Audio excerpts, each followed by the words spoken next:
হচ্ছে? হ্যাঁ, অনেকটাই কেটে গেছে। তাও রক্ত বেরোচ্ছিল, সাথে সাথে আমি সুতালটা দিয়ে দিয়েছি বলে রক্তটা কমেছে, বন্ধ হয়ে গেছে। এখন ব্যথা তো আছেই। টিটানাস নেবে নাকি? হ্যালো গাইজ, আমি তোমাদের শরীর, আর তোমরা দেখছো শরীর সরকার ব্লগস। কেমন আছো তোমরা সবাই? আশা করি সবাই ভালো আছো। তো একটা বৃষ্টি ভেজা সকাল থেকেই ভিডিওটা শুরু করছি, আর দেখতে পাচ্ছ এখন ঝিরঝির করে বৃষ্টি শুরু হয়ে গেছে, আর আমি এখানে দাঁড়িয়েই ভিডিওর ইন্ট্রোটা নিচ্ছি। তো সকালবেলা উঠে ওয়ার্কআউট করে, আর কালকে না ওয়ার্কআউট করতে গিয়ে সামাও এখানে কোনো কারণে আগের উইকে লেগেছিল এদিকটায়, আবার কালকে কোনো কারণে আমার এদিকটাতে একটা সামান্য একটা মানে ইয়ে টাইপের লেগে গেছে, টান টাইপের লেগে গেছে। তো একটু ব্যথাও হচ্ছিল। তো কালকে প্রচণ্ড ব্যথায় ভুগেছি, মানে বাঁ সাইডটা মুভ করতেই পারছিলাম না, মানে এতটাই প্রবলেম ছিল। তো আজকে সকাল থেকে একটু ভালো আছি এখনো অবধি, কিন্তু বেশি প্রেশার দেওয়া যাবে না। তার কারণ হচ্ছে গিয়ে ডক্টরের সাথে কনসাল্ট করলাম, উনি বললেন যে মানে বেশি প্রেশার লেফট সাইডে দেওয়া যাবে না, মানে স্ট্রেচিং করা যাবে না, লেগে যেতে পারে। তো সেই জন্য। আর সব থেকে বড়ো কথা হচ্ছে গিয়ে আজকে লেগসের ওয়ার্কআউট ছিল, খুব হালকা ওয়েট দিয়েই করেছি, আর কার্ডিও মানে লেগসের ওয়ার্কআউট করে শরীর একদম মানে বুঝতেই পারছো, লেগসের ওয়ার্কআউট করা মানে তো বডি ফুল এক্সস্টেড হয়েই যায়, সেটা নতুন করে বলার কিছু নেই। তো এরকমই অবস্থা। বৃষ্টি কিন্তু আস্তে আস্তে জোরে জোরে পড়ছে, ভিতরে ঢুকে গেলাম, তার কারণ পুরো ভিজে যাবো। আর এদিকটা কিন্তু একটু অন্ধকারও আছে, আমি এখানটায় দাঁড়িয়ে ভিডিও করছি। তো যাই হোক, কথা হচ্ছে গিয়ে ওয়ার্কআউট করেছি, করে ঠোরে এখন দেখলাম তো স্ট্রেচিংয়ের এক্সারসাইজ কয়েকটা করেছি, দেখলাম ঠিকঠাকই আছে। তো ওয়ার্কআউট করে এই খাওয়া দাওয়া করে এই জাস্ট ফ্রি হয়ে তারপরে তোমাদের সাথে ভিডিওর ইন্ট্রোটা নিচ্ছি। যাই হোক, বৃষ্টি কিন্তু নেমে গেছে বাইরে, মানে একটু আগে অবধিও পরিষ্কারই ছিল, পরিষ্কার মানে আকাশ সকাল থেকেই মেঘলা ওয়েদার, কিন্তু বৃষ্টি তখন হয়নি। আর কালকে আমাদের এদিকে সন্ধ্যের পরে কিন্তু বৃষ্টি হয়নি, কিন্তু অন্যান্য দিকে বৃষ্টি হয়েছে। তো মানে এটা মেঘটা যেখানে হচ্ছে না সেখানে মানে সঙ্গে সঙ্গে নেমে যাচ্ছে, বেশিক্ষণ টাইম দিচ্ছে না। তো আবার সকাল সকাল এখন মানে একটু বেলা হতে হতেই বৃষ্টিটা নেমে গেছে, এখন প্রায় 9টা 15-20 হয়ে গেছে। তো বৃষ্টিটা নেমে গেছে এখন। তো হোক বৃষ্টিটা হলে ওয়েদারটা মোটামুটি একটু ঠান্ডাই আছে, কিন্তু ঘরগুলো গরম হয়ে রয়েছে, কারণ মানে প্রপার পরিমাণে যে বৃষ্টিটা হওয়া দরকার প্রচুর পরিমাণে, সেটা কিন্তু হচ্ছে না। আর যদি হয় তো বেটার, দেখা যাক কি হয়। আর সবটাই শেয়ার করতে থাকবো তোমাদের সাথে, দেখতে থাকো ভিডিওটা। আর মা এদিকে খাচ্ছে, এখনো খাওয়া দাওয়া হয়নি, আমাদের খাওয়া দাওয়া হয়ে গেছে, আমার আর বাবার। তো চলো জুড়ে থাকো ভিডিওর সাথে। তো ফাইনালি বৃষ্টিটা একটু কমেছে, কিন্তু বৃষ্টি কিন্তু এখনো পড়ছে, ঝিরঝির করে পড়ছে। যাই হোক, এদিকে মা রান্না বান্না করছে, দেখি কি করছে, তোমাদেরকেও দেখাই। এই রান্না বান্না শুরু হয়ে গেছে, এই দেখো মার ভাত রান্না হয়ে গেছে। তো সবাইকে একটু গুড মর্নিং বলে দাও। হ্যাঁ, তো গাইজ মা এদিকে কিন্তু ঘুরতে পারলো না, কারণ হচ্ছে গিয়ে যেহেতু ভাতটা নামাচ্ছে, ওখানে শর্ট যা প্যাসেজটা ছোট, যদি বাই চান্স যদি উল্টে যায়, একদিন না পড়ে গেছিলো মার পায়ের মধ্যে, মানে ভাতের ফ্যান পড়ে গেছিলো, পড়ে একদম পুড়ে গেছিলো। তো অনেক দিন ধরে ভুগেছে, মানে অনেক প্রবলেম হয়েছিল। তখন আমি ভিডিও করতাম না, অনেক বছর আগে ইনফ্যাক্ট। তো এটা মনে হয় সম্ভবত লকডাউনের সময় ছিল, তখন 2020-তে ফার্স্ট লকডাউন তখন ছিল। তো হয়ে গেছিলো একদিন। তো তারপরে অনেক দিন প্রবলেমে মানে কাটাতে হয়েছে পাটা নিয়ে। তো তারপরে ঠিক হয়েছে, তারপর থেকে একটা ভয় ধরে গেছে, তারপর থেকে আমি বলি এ যখন করবে তখন সাবধানে করো। যাই হোক, মা তো আসতেই থাকে তোমাদের সামনে, আর তোমরা কিন্তু সাপোর্ট করছো না সেইভাবে। আমি কিন্তু ভিডিও কিন্তু ছাড়ছি, তোমরা কিন্তু সাপোর্ট পাচ্ছি না তোমাদের কাছ থেকে। আর কেউ দেখলাম আরেকজন আনসাবস্ক্রাইব করে দিয়েছো। তো আমি বারবার করে তাদেরকে বলছি, ভাই দেখো না, সাবস্ক্রাইব করলে আনসাবস্ক্রাইব কেন করো তোমরা? আর যদি না পছন্দ হয় দেখো না, কিন্তু বারবার করে এক জিনিস তো মানে এটা একটা ইউটিউবারের জন্য একটা ব্ল্যাক স্পট না। তোমাদেরকে বারবার বলছি, তোমরা সেই একই জিনিস বারবার করে করছো, এই জিনিসটা ঠিক না, কি বলবো তোমাদেরকে। যাই হোক, দেখতে থাকো ভিডিও, সারাদিনে কি হয় না হয়। আর বৃষ্টি হয়ে কিন্তু একটা জিনিস বস ঠিকঠাক হয়েছে, দেখো গাছগুলো কিন্তু একদম ঠিকঠাক, এখন ঝাক্কাস হয়েছে গাছগুলো। আর এদিকে দেখো কিছু হলুদ গাছ লাগানো হয়েছিল, এই হলুদ গাছগুলো দেখো কি সুন্দর বড় হচ্ছে আস্তে আস্তে, এতে হলুদ হবে পরে, এগুলো কাজে লেগে যাবে। কেন কাঁচা হলুদ না অনেক ক্ষেত্রে কাজে লাগে, আমি তো প্রত্যেকদিন সকালবেলা খাই কাঁচা হলুদ একদম চিবিয়ে। তো কাঁচা হলুদ তো সত্যিই ভালো সব কিছুর জন্য। তো মা ওদিকে, ও মা কি করছো, এদিকে একটু এসো, বলো। তো তোমার রান্না বান্না কি করবে, কখন করবে, আর কি হবে আজ রান্না বান্না বলো। পটল পোস্ত হবে, তারপরে কোনো কোটা হয়নি, দেখি পেঁপে আলু এসব সিদ্ধ দেবো, এসব দেখি আর কি রান্না হয়। ফ্রিজে আছে আরো, দেখা যাক কি করা যায়, চিন্তা ভাবনা করে নি রান্না। তোমরাও দেখতে থাকো ভিডিওটা, রান্না করতে হয় তো। আর তোমরাও দেখতে থাকো ভিডিওটা তার সাথে, সয়াবিন করবো। কি হয় না হয় তোমরাও দেখতে থাকো। তো এই হলো ব্যাপার। দেখি মা রান্না বান্না করে, দেখো এদিকে পটল ফটল এনে সব রেডি করে রেখেছে। আর এই পটল কিন্তু, এই পটল বন্ধুরা এত ভালো পটল, এটা কিন্তু কচি এই পটল কিন্তু। আমি কিন্তু এইগুলো কিন্তু দেশি পটল একদম। আর অনেক পটল হয় না কটমট করে দানা পুরো একদম ভিতরে ভর্তি, ওই পটল না আমার পছন্দ হয় না খেতে। অনেকে পছন্দ করে ওরকম পটল, কিন্তু আমার ওরকম ভালো লাগে না। আমি এই কচি পটলগুলো খাই, মানে এতে দানা একদম সামান্য, মানে কি একদম নরম, পুরো কচি হয়। এই পটলের ইয়েগুলো জাতগুলো একটু আলাদা, অন্যরকম হয়। আর বড় বড় যে পটলগুলো হয় মোটা মোটা, সেইগুলোর মধ্যে ওই দানা ভর্তি, ও আমার একদম অখাদ্য লাগে খেতে, আমি খেতেই পারি না। আমি মানে ওগুলো যদি আমাদের বাড়িতে হয় না ওগুলো, ওই পটল, আর যদি হতো কোনো সময় আগে হয়তো কয়েকবার হয়েছে, তখন ওই ভিতর থেকে ওটা বার করে নিয়ে আমি খোসাটা খাই। ওই ভিতরে আমার ওই দানা, আর ওই দানা এতটাই ডেঞ্জারাস, একবার দাঁতের ফাঁকে না ঢুকে গেছিলো কোনো কারণে, মানে মাড়ি ফাড়ি ফুলে উঠেছিল এরকম। তারপরে অনেক কষ্ট করে তারপরে ওখান থেকে বার করতে হয়েছে, মানে ব্যথা হয়ে গেছিলো লিটারেলি। সবসময় অ্যাভয়েড করবে টমেটোর দানা, তারপরে লঙ্কার দানা, তারপরে পটলের বীজের যে ভাঙা অংশ, এগুলো সবসময় খাবে সাবধানে। তার কারণ হচ্ছে এই জিনিসগুলো যদি দাঁতের বা মাড়ির পাশে যদি ঢুকে যায় না, তোমার কিন্তু ইনফেকশন হয়ে যাবে। এটা সবাইকে আমি একটা সতর্কবার্তা দিয়ে রাখলাম, কারণ আমার সাথে এরকম হয়েছে। তোমাদের কার কার সাথে হয়েছে আমি জানি না, বাট আমার সাথে এরকম হয়েছে, আমি সেই জন্য তোমাদেরকে বলে রাখলাম। তো মা এখন কুটতে বসে গেছে, তো কুটুক। তো গাইজ একটা দুর্ঘটনা ঘটে গেছে। মার কিন্তু এই তাড়াতাড়ি করে পটলটা কাটতে গিয়ে মার কিন্তু হাত কিন্তু অনেকটাই কেটে গেছে। কোন হাতে কেটে গেছে? এই তো এই হাতে। আঙুলের কোন আঙুলে কেটেছে?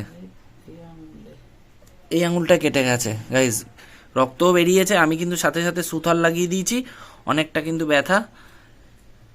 তো সেই জন্য আমি মানে প্রবলেম হচ্ছে। আমি বললাম যে পারবে, বললো হ্যাঁ পারবো।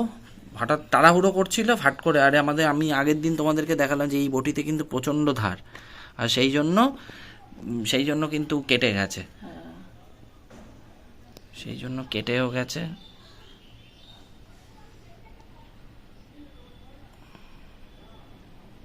দেখো কি অবস্থা। 2000 years later. দেখতেই পেলে তাড়াহুড়ো করে মানে সবজি পটল কাটতে গিয়ে মার হাতটা কেটে গেছে, মানে অনেকটাই কেটে গেছিলো। আমি সাথে সাথে সুতলটা দিয়ে দিয়েছি, তাই এখন রক্তটা একটু বন্ধ হয়েছে। তাই তখন তোমাদেরকে দেখাতে পারলাম না, বিকজ মা তখন ব্যস্তও ছিল, দেখাতে পারলাম না। আমি না তোমাদের সাথে একটু শেয়ার করে দিই। রক্ত এখনও চাপ লাগলে এখনও রক্ত বেরোচ্ছে, তো খুব প্রবলেম হয়ে গেছে। আমি বললাম যে তাড়াহুড়ো করার দরকার নেই, আস্তে সুস্তে করো।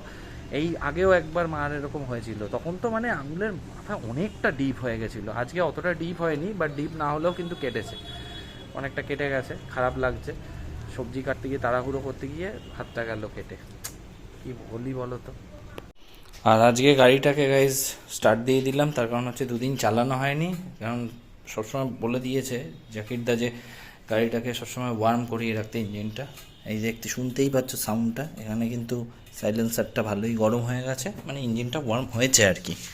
এই যে ইঞ্জিন, এখনও কিন্তু ইঞ্জিন ওয়ার্ম হতে একটু টাইম নিয়ে নিচ্ছে, কেননা এর ইঞ্জিনটা ওয়ার্ম হতে একটু টাইম নেয়। আর ওদিকে হচ্ছে আমার গ্ল্যামার। এবার এই গ্ল্যামারটাকে নতুনভাবে নতুন রূপে সাজানোর প্ল্যানিং আছে। তার কারণ হচ্ছে এটা অলরেডি 15 বছর বয়স হয়ে গেল, ঠিক আছে, এই বছর 15 বছর কমপ্লিট হয়ে যাচ্ছে। এটাকে সিএফ করাতে হবে।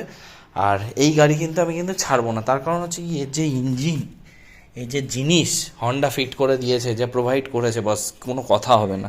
আর এই গাড়ির সাথে আলাদাই ইমোশন, তোমাদেরকে আগের ভিডিওতেও বলেছি। আর একটু নোংরা হয়ে গেছে, কালকে বাবার বেরিয়েছিল, একটু কাদা টাদা লেগেও গেছে।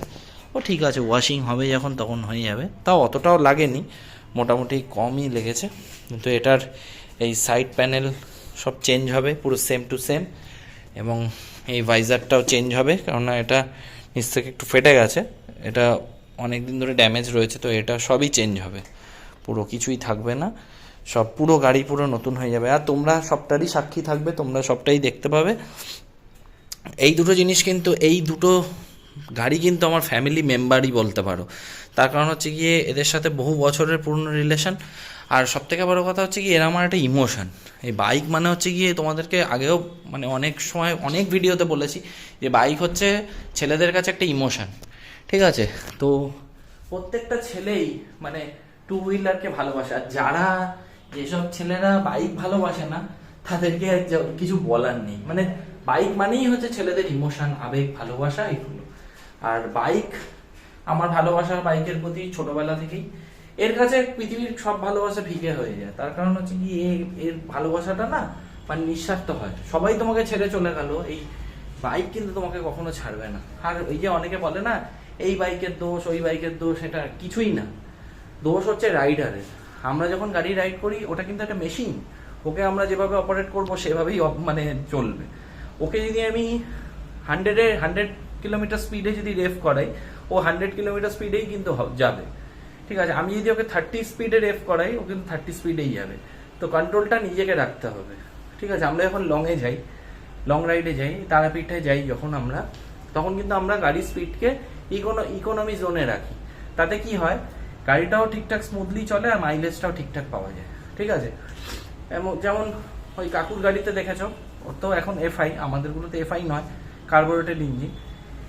কাকুর গাড়িতে এফআই যেহেতু, ইকোনমি মানে ইকো মোডে চালালে ইকো সেন্সারের লাইটটা কিন্তু জ্বলে যায়। তার মানে কি, 50 to 60-র মধ্যে রাখলে পরে, মানে 40 থেকে শুরু হয়ে যায়, 60-র মধ্যে 62 মতো তখন অব্দি জ্বলে ইকো সেন্সারের লাইটটা। আর ইকো সেন্সারের লাইটটা না অটোমেটিক, তুমি চাইলেই যে ইকো মোডে দিয়ে চালাবে সেটা নয়। তুমি কিরকম ভাবে গাড়ি চালাচ্ছ তার উপরে কিন্তু ইকো মোডটা প্রোভাইড করবে তোমাকে মাইলেজটা, ঠিক আছে? ইকো মোড অটোমেটিক্যালি জ্বলে যাবে, লাইটটা ইকো সেন্সারের লাইট অটোমেটিক জ্বলে যায়। এবার তুমি যখন 1 স্পিডে রেখে চালাচ্ছ তখন কিন্তু জ্বলে যাবে। তো ওই সিস্টেমটা খুব ভালো। কিন্তু আমার গ্ল্যামারে যেরকম এখনো এতটা পুরনো হয়ে গেছে, এখনো কিন্তু 60 আপ আমি মাইলেজ পাই লং এ গেলে।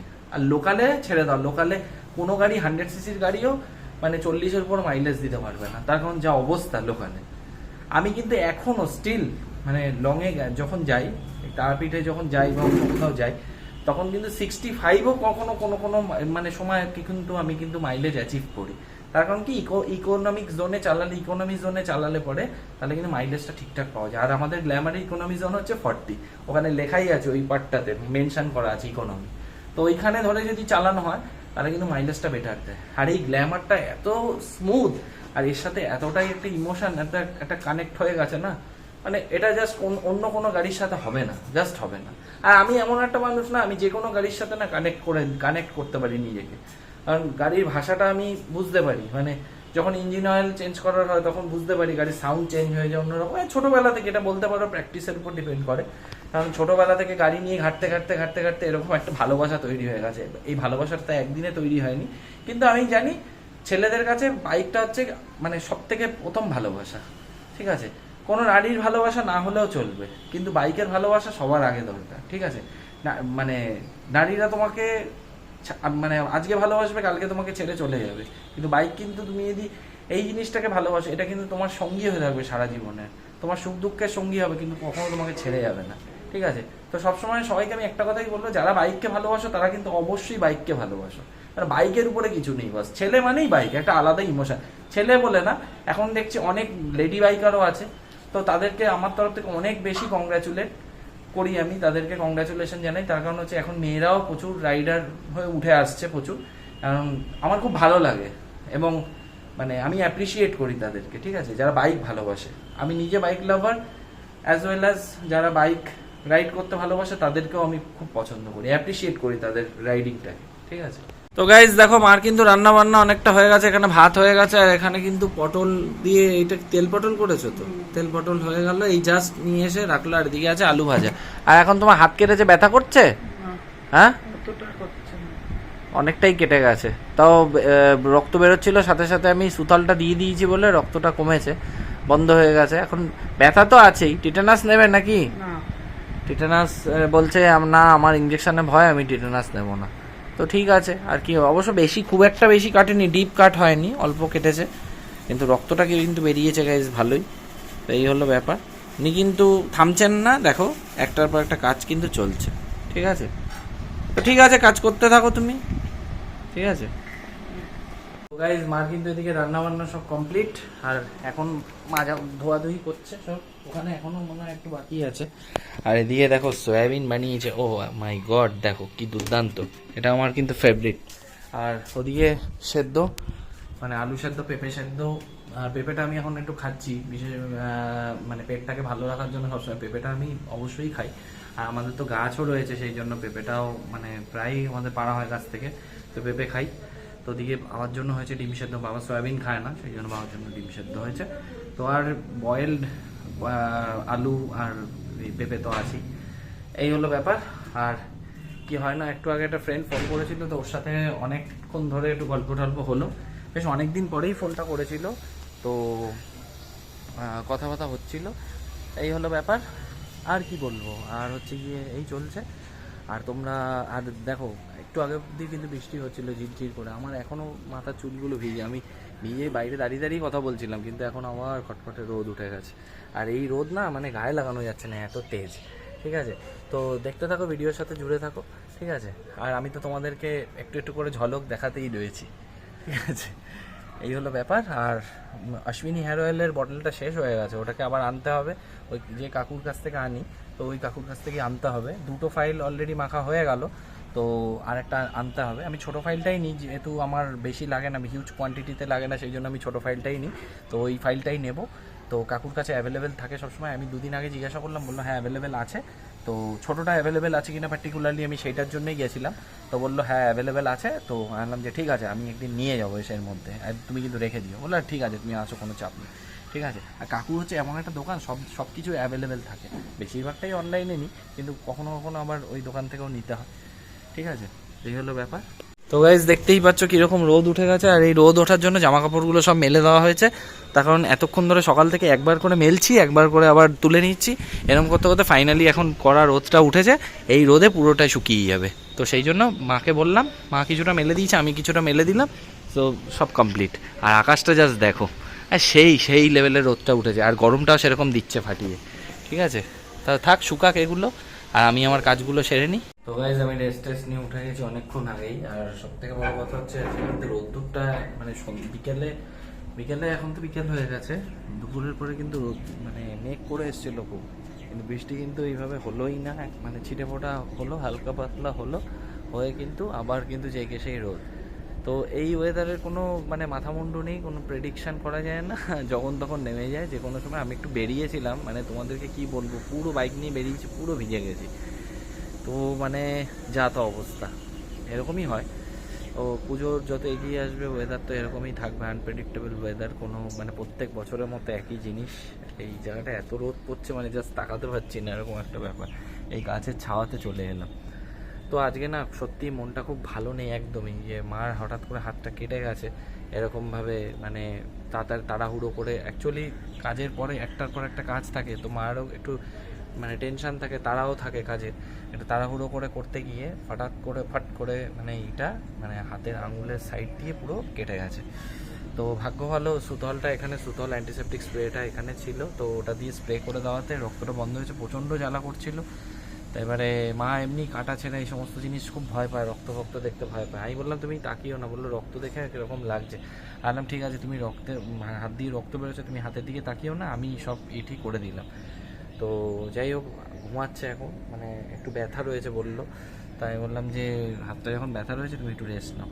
ব্যথা হয়েছে তার কারণ হচ্ছে কি, স্প্রিং পাত্তির বটি তো, তা মানে বেশ মানে অনেকটাই কেটে গেছে, তো ব্যথা হয়েছে কিন্তু। তো কী আর করা যাবে, এরকম মাঝে মধ্যে হতেই পারে, কিছু করার নেই। কারণ আমি বলি যে তাড়াহুড়ো করবে না, কিন্তু তাড়াহুড়ো করে ফেলেছে, হঠাৎ করে এরকম হয়ে গেল। আর কি বলবো গাইজ, খুব সত্যি সেই থেকে মনটা ভালো নেই। যাই হোক, সময়ের মতো চলে যায়, এরকম লেগেই থাকবে নিত্যদিন। যাক, ভিডিওটা কেমন লাগলো কমেন্ট করে জানিও। আর এই অবধি যদি ভিডিওটা দেখে থাকো তাহলে মেক শিওর ভালো লেগেছে, ভালো লাগলে কী করতে হবে, একটা লাইক করে দাও, কমেন্ট করে জানাও কেমন লাগলো, আর বন্ধুদের সাথে অনেক শেয়ার করো। আর সবশেষে চ্যানেলটাকে ছেড়ে যাওয়ার আগে সাবস্ক্রাইব বাটনটা প্রেস করে পাশে থেকো। তো চলো গাইজ, দেখা হচ্ছে পরবর্তী ভিডিওতে, ততক্ষণের জন্য টাটা, বাই।